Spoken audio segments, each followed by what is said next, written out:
Her sabah annesinin onu uyarılarına rağmen ormanın derinliklerine doğru koşarak gitmeyi hayal ederdi.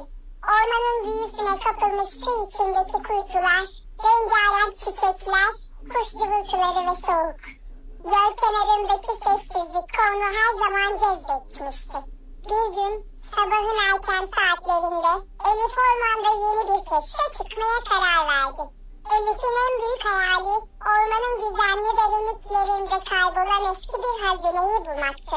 Köyde büyüklerinden duyduğu hikayelere göre bir zamanlar bu ormanın içinde gizemli bir hazine saklanmıştı.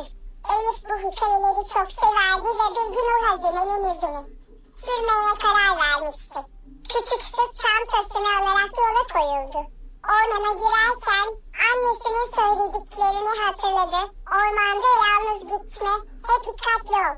Her ağaç, her çalı seni gözlüyor olabilir.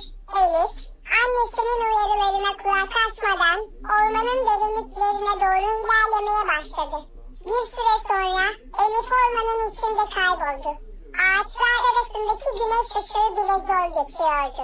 Derin bir sessizlik vardı. Sadece kuşların cıvıltısı ve rüzgarın ağaçları sallaması duyuluyordu.